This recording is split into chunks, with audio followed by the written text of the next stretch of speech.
امریکی صدر Donald Trump نے ایک بار پھر دعویٰ کیا ہے کہ انہوں نے پاک بھارت جنگ رکوا کر بڑی تباہی روکی اور اب تک 6 عالمی جنگیں رکوائی ہیں۔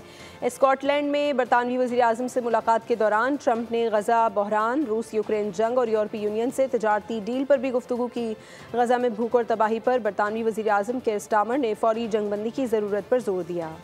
امریکی صدر ڈونلڈ ٹرمپ نے ایک بار پھر پاک بھارت جنگ رکوانے کا دعویٰ دہرا دیا۔ کہا اگر وہ مداخلت نہ کرتے تو دونوں ممالک اب تک جنگ میں الجھے ہوتے۔ ٹرمپ نے یہ بھی کریڈٹ لیا کہ انہوں نے اب تک 6 جنگیں رکوائی ہیں، جن میں روانڈا، کانگو اور پاک بھارت شامل ہیں۔ اسکاٹ لینڈ میں برطانوی وزیر اعظم سے ملاقات کے بعد ٹرمپ نے غزہ کے بحران پر بھی کھل کر گفتگو کی۔ کہا غزہ میں ہر طرف بھوک ہے، ہم نے $60 ملین خوراک کے لیے فراہم کیے اور اب امریکہ وہاں فوڈ سینٹر بھی بنانے جا رہا ہے۔ حماس کے ساتھ ڈیل کرنا مشکل ہے، جبکہ اسرائیل کو بھی جنگ بندی کی ذمہ داری لینا ہوگی۔ ساتھ ہی انہوں نے یورپی یونین کے ساتھ ایک بڑی تجارتی ڈیل کا بھی دعویٰ کیا ہے۔ برطانوی وزیر اعظم نے کہا کہ امریکی صدر غزہ میں سیز فائر کے لیے کوششیں کر رہے ہیں، غزہ میں امدادی ٹرکوں کو داخل ہونے کی اجازت دی جائے۔ انہوں نے مزید کہا کہ غزہ میں بھوک کے شکار بچوں کی تصاویر ناقابل بیان ہیں۔ اس وقت غزہ میں فوری جنگ بندی کی ضرورت ہے۔